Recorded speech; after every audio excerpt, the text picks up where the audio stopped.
Et ceci, chers téléspectateurs, nous mène à notre débat principal d'aujourd'hui. On va parler aujourd'hui du développement du système éducatif en Égypte. Plusieurs mesures ont déjà été adoptées pour améliorer non seulement les curriculums, mais aussi pour créer une meilleure interaction entre professeurs et étudiants afin de garantir une expérience plus positive pour les professeurs et pour les étudiants.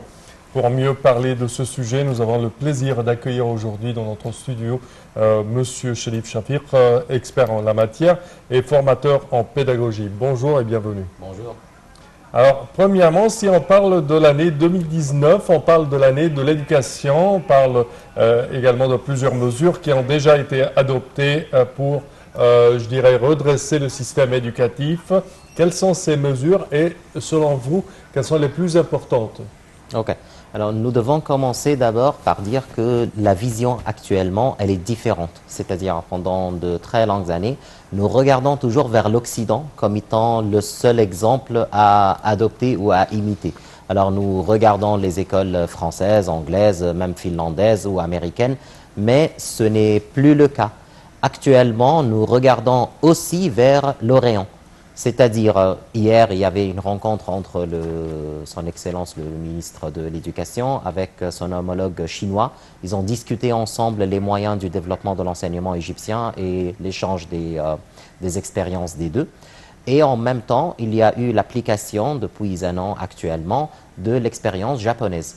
Bon, le Japon, c'est le 30e sur le tableau des pays développés dans l'éducation. Oui. Alors, ce n'est pas parmi les premiers pays, mais pourquoi? Pourquoi s'adresser à l'Orient et pourquoi adopter l'expérience japonaise? En fait, parce que le Japon, c'est un pays qui ressemble à l'Égypte.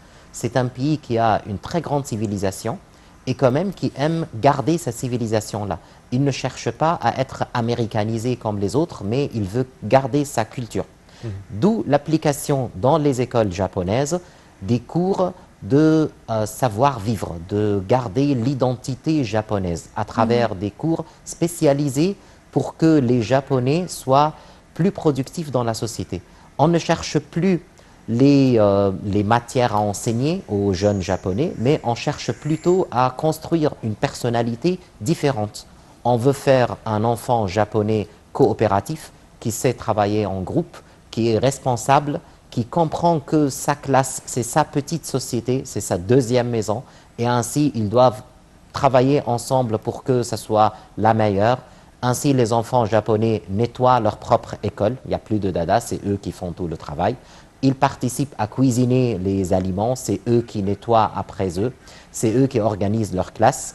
Il y a toujours des activités qui travaillent sur le développement de la personnalité. C'est eux qui prennent la relève tout le temps dans l'école. Voilà, c'est eux qui sont responsables et cela, on leur donne toujours. Il y avait même une vidéo partagée sur les réseaux sociaux. Il y avait un enfant japonais qui a essayé de faire un saut dans un sport et il n'a pas réussi. Et là, on a vu que tous ses collègues sont en train de le soutenir, de le motiver. Et à la fin, il a réussi à faire cela. Et là, vraiment, c'est une conception un peu différente. C'est-à-dire, nous tous, nous réussissons ensemble. Et même dans le jeu des chaises musicales, là, chez nous, c'est toujours un seul qui gagne à la fin. Dans l'expérience japonaise, non. À chaque fois, on enlève une chaise, mais personne ne sort. Mais l'enjeu, c'est comment on peut s'asseoir tous sur une seule chaise à la fin. Et si on réussit à faire cela, tout le monde gagne.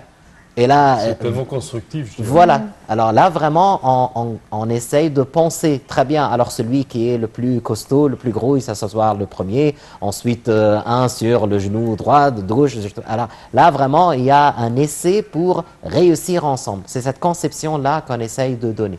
En fait, c'est pour cela qu'on a adopté l'expérience japonaise. On a commencé à appliquer cela. Actuellement, par exemple, il y avait le 6 octobre, il y a un mois. Alors, il y avait des célébrations dans la majorité des écoles. On a voulu augmenter le sentiment d'appartenance des élèves. Et ainsi, il y a des écoles qui ont accueilli des anciens combattants pour parler de leur expérience, répondre aux questions des enfants. C'était vraiment très intéressant que chacun demande à son grand-père s'il a participé à cette guerre-là, de venir raconter en personne lui-même qu'est-ce qu'il a fait. C'était adorable pour les enfants, une expérience d'écouter un témoignage de quelqu'un qui a vraiment participé à la guerre. Et en plus, il y a d'autres écoles qui ont fait, par exemple, des représentations militaires, simples bien sûr, mais en fin de compte, on a voulu donner le sentiment à ces jeunes-là qu'il y a des personnes qui sont mortes pour que vous soyez dans cette situation-là. C'est-à-dire, il y a des années que nous avons souffert, on n'a pas trouvé le repos dont vous êtes maintenant par hasard. Mais il y a eu des sacrifices et vous devez connaître ces sacrifices-là. Et c'est ça l'enjeu, construire toute une génération respectueuse pour son passé et en même temps qui est consciente de ses problèmes du présent.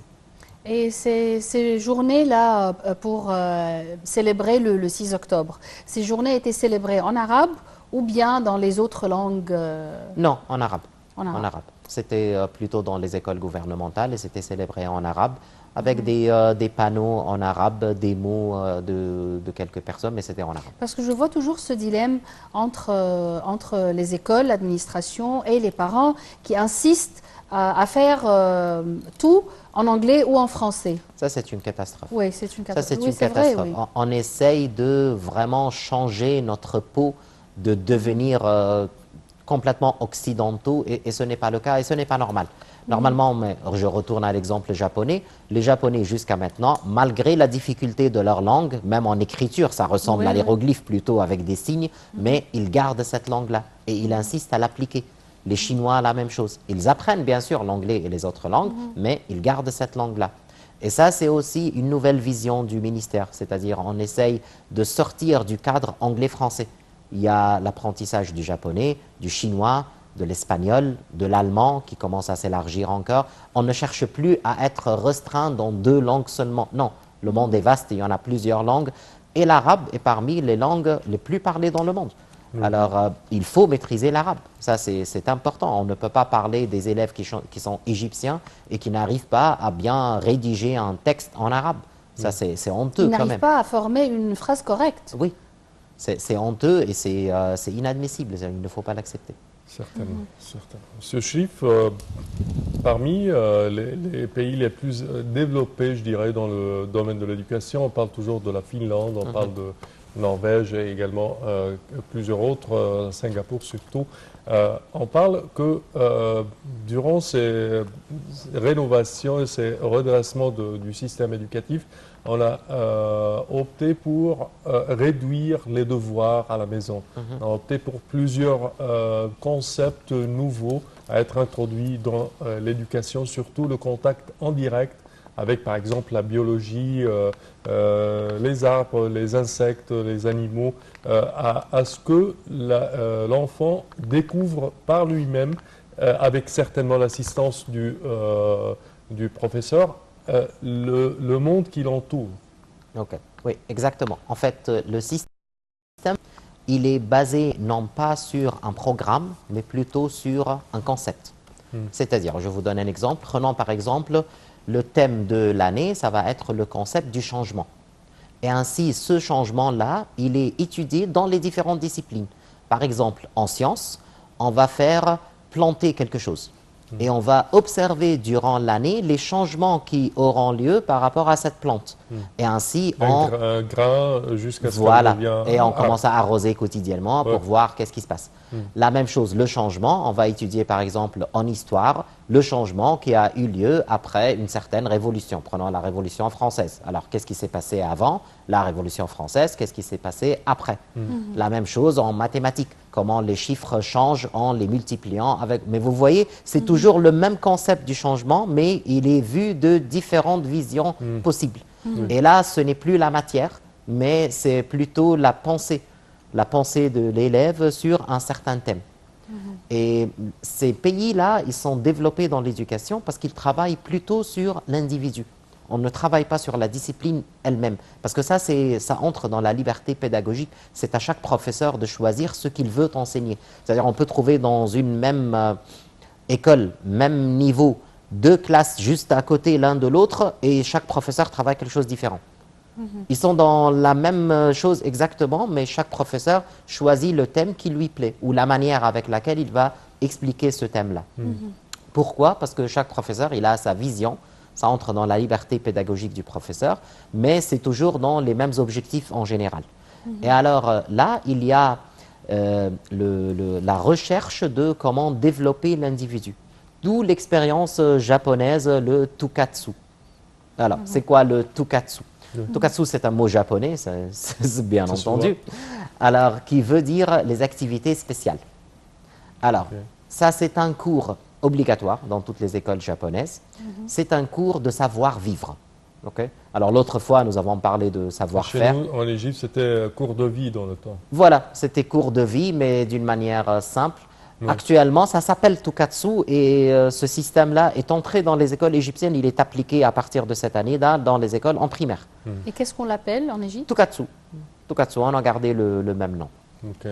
Alors, c'est un temps d'échange entre les élèves eux-mêmes. Bien sûr, il y a un professeur, mais qui guide tout simplement la situation. Alors, il y a des délégués de classe qui sont choisis par les élèves et la classe, elle est toujours sous la forme de U.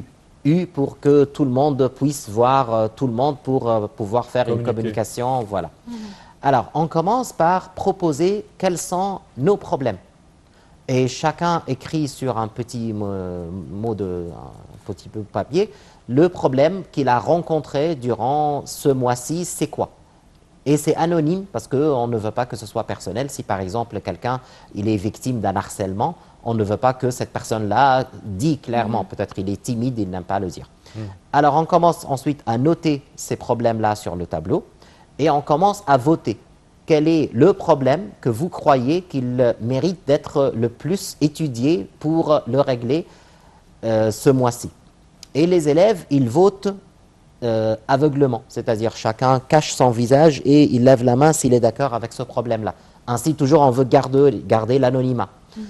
À la fin, on s'est mis d'accord sur un problème choisi par les élèves démocratiquement. On commence à demander aux élèves, chercher des solutions. Vous allez rester en groupe de 2 ou de 3. Vous allez commencer à chercher des solutions pour ce problème-là. Quand on arrive à des solutions, mais bien sûr, ces solutions-là, c'est ce que nous appelons SMART. SMART, c'est chaque lettre représente un mot, c'est en anglais. Alors, le S, c'est-à-dire spécifique. C'est-à-dire, quand je parle de quelque chose, je ne peux pas dire « je veux changer l'école ». Oui, mais comment? Vous devez être Petit spécifique. pas. Voilà. En petit pas. Le M, c'est mesurable. C'est-à-dire, vous devez pouvoir mesurer ce changement-là, mesurer la solution, si elle est bonne ou mauvaise, comment vous allez la mesurer. Le A, c'est achievable, c'est-à-dire c'est quelque chose qui peut être vraiment logique à réaliser. Ne dites pas « je veux aller vers la Lune », non, mais vous devez dire quelque chose de réaliste. Le R, c'est réalisable, c'est-à-dire ne dites pas, par exemple, j'aimerais bien que toute la société change. Non, nous parlons d'une école, alors c'est très limité dans notre contexte seulement. Et le T à la fin, c'est timed, c'est-à-dire vous devez mettre un plan de travail, c'est-à-dire dans 2 semaines, nous allons faire cela, dans 1 mois, nous allons faire cela, et c'est programmé. Et ainsi, on se revoit après 1 mois pour évaluer l'expérience. Est-ce qu'on a pu vraiment résoudre le problème? Si oui, très bien, passons à un autre problème. Sinon, pourquoi? Essayons de trouver des solutions. Pourquoi on n'a pas pu faire cela? Ça, c'est déjà appliqué dans nos écoles. C'est déjà appliqué dans nos écoles. Et ça marche bien? Les profs ne sont pas encore assez formés pour le faire. Ou bien ils ne sont pas enthousiastes? Les deux. Ils ne sont pas enthousiastes parce qu'ils ne sont pas formés. C'est-à-dire là, ils doivent être plus formés sur cette expérience. À vrai dire, de toute façon, les élèves ne sont pas habitués. Ça va prendre un peu du temps. C'est tout à fait différent. Mais en une seule fois, si les élèves trouvent qu'ils ont coopéré ensemble pour arriver à trouver une solution pour quelque chose qui leur intéresse dans leur propre contexte, ils seront enthousiasmés pour continuer cela chaque mois. Ça, c'est sûr. Parfait. Monsieur Cherif, malheureusement, notre temps arrive à bout. Okay. Je tiens premièrement à vous féliciter pour ces efforts et à vous souhaiter plus de succès. Merci à vous pour nous avoir rejoints aujourd'hui et nous avoir expliqué ces nouveaux concepts en éducation. Merci à vous. Merci, je vous remercie. Alors, merci mesdames et messieurs et on se voit la semaine prochaine.